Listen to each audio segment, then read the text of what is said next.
आनंद साम्राज्य चैनल के सभी श्रोताओं को मेरी श्री राधे। बंधुओं, अक्सर हमारे जीवन में यदि कोई मुश्किल आ खड़ी हो, कुछ गलत हो जाए, कुछ हमारे अकॉर्डिंग ना हो, कोई भी दुख आ जाए तो हम तुरंत ही भगवान से शिकायत करने लग जाते हैं। लेकिन क्या कभी ये सोचा है कि भगवान ने हमें इतनी अच्छी अच्छी चीज़ें दी हैं, इतना कुछ दिया है, क्या हमने भगवान को उन सब के प्रति अपनी कृतज्ञता को प्रकट किया है कभी?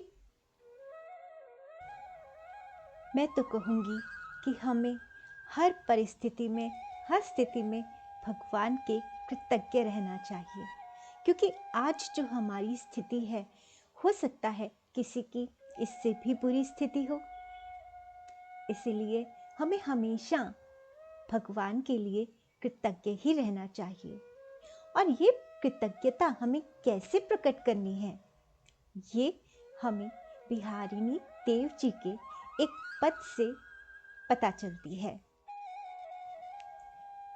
इस पद में स्वामी जी हमें सिखा रहे हैं कि चाहे हम कितने ही प्रतिष्ठावान क्यों ना हो, धनवान क्यों ना हो, हम कितने ही यौवनवान क्यों ना हो, पद, प्रतिष्ठा, वैभव, ऐश्वर्य कितना ही हमारे पास क्यों ना हो, लेकिन फिर भी हमें स्वयं को हर स्थिति में असमर्थ समझते हुए और भगवान को समर्थ समझते हुए उन कृपा निधान की हुई उस कृपा निधि को सदैव स्मरण करते रहना चाहिए और भगवान को भी स्मरण कराकर उनकी कृतज्ञता को प्रकट करते रहना चाहिए।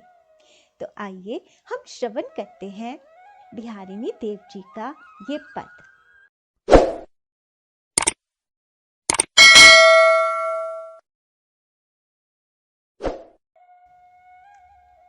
स्वामी जी कह रहे हैं, हो कृतज्ञ कृपा निधि तुम्हारे, कौन कौन उपकार संभारो, कही ना सकूं गुण कोटि जन्म धरी, रोम रोम रसना जो धारूं, उत्तम जन्म भजन यह अवसर, मौसर होत न काज सवारो, भाव भक्ति को भेद बतायो, श्री गुरु वचननी ते प्रतिपारो।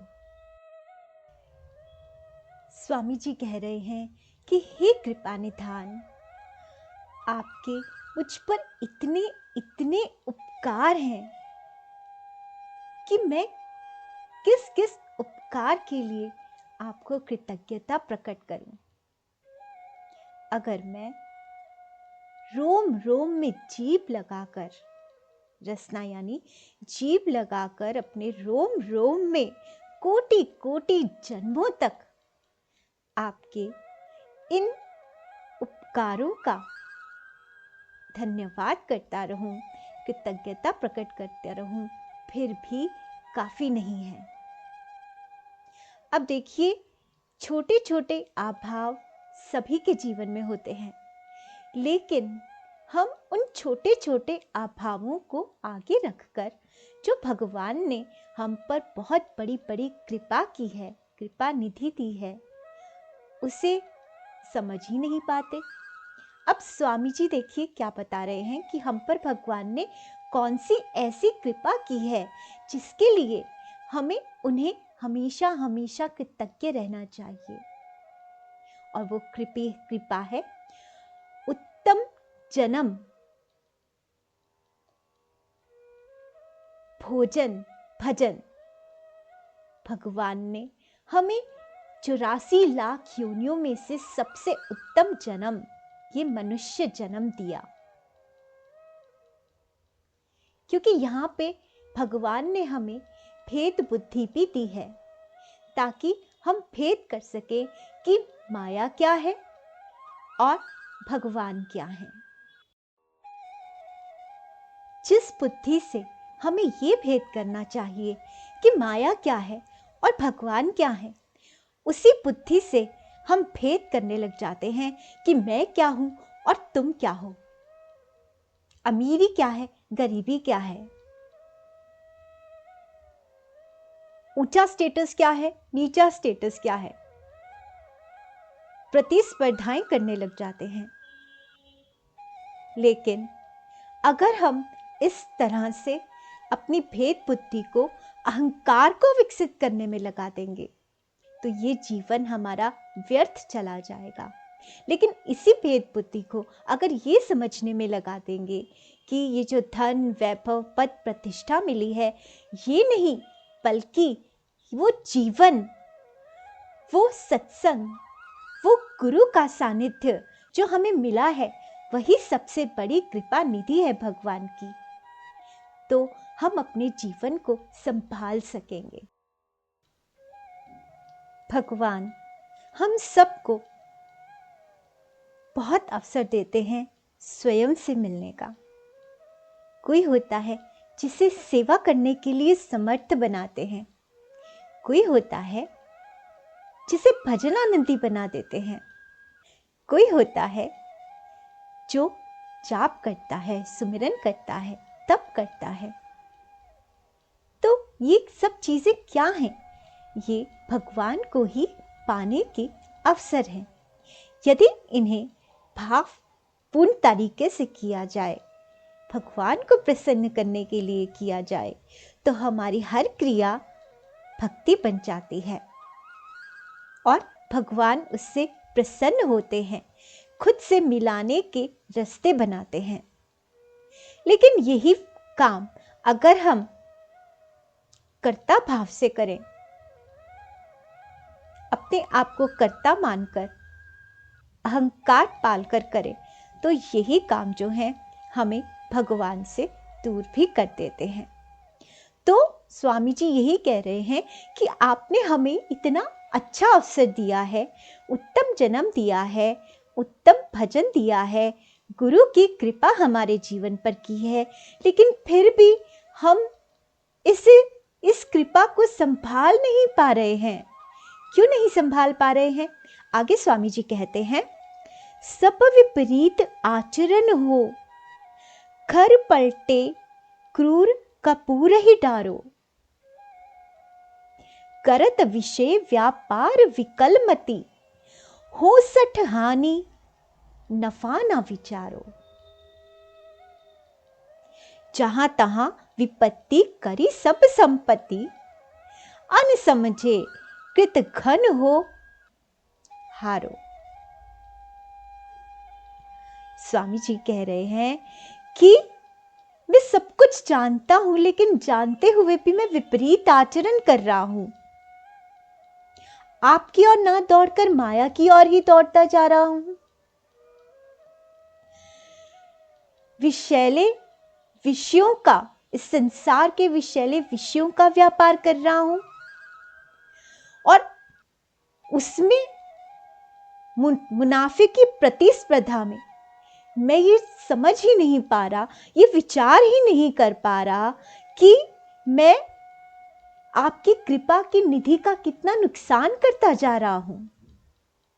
आपके दिए हुए इस जीवन को जो मुझे सेवा, सुमिरन, सत्संग में लगाना चाहिए, उसे मैं अपना अहंकार विकसित करने में लगा रहा हूं। तो इसी कारण मुझे बार बार दुख भी प्राप्त होता है, मुझे रोना भी पड़ता है। लेकिन फिर भी सांवरे, आपकी कितनी बड़ी कृपा है कि माया के चंगुल में फंसा होने के बाद भी मैं आपको स्मरण कर लेता हूं। मैं आपको भूल नहीं रहा हूं, क्योंकि आप मुझे नहीं भूले हुए हैं। यही तो आपकी सबसे बड़ी कृपा निधि है।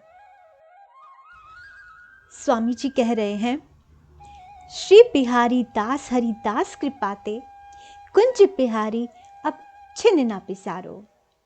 कि हे सांवरे, यही आपकी और गुरुदेव की कृपा है कि आप मेरे रोम रोम में बसे हुए हो भले ही मैं बार बार माया की ओर ही भागता हूँ, लेकिन कभी कभी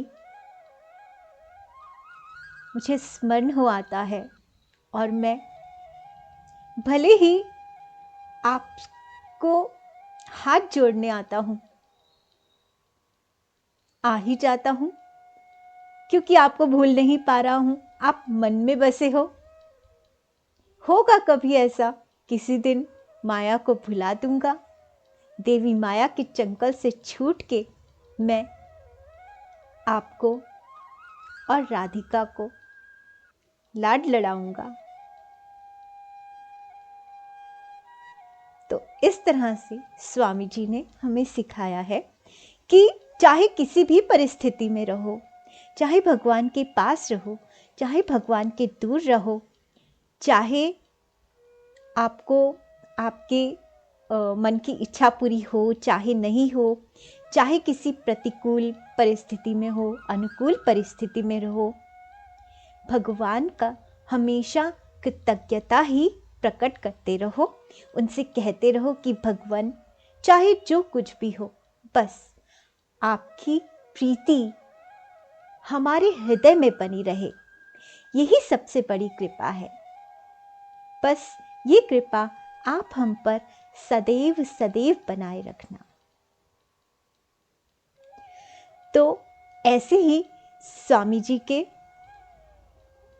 ब्रज के रसिक संतों के प्यारी प्यारी रचनाओं को सुनने के लिए आप मेरे चैनल को सब्सक्राइब कीजिए, बेल आइकन को ज़रूर प्रेस कीजिएगा ताकि आने वाली वीडियो भी आप तक आ सके, और इसे औरों से भी शेयर कीजिए और कमेंट कीजिए कि आपको कैसी लगी। और मैं आपसे फिर मिलती हूँ अगले ऐसे ही किसी संत के रचना के साथ या भगवान की किसी लीला के साथ। तब तक श्री राधे।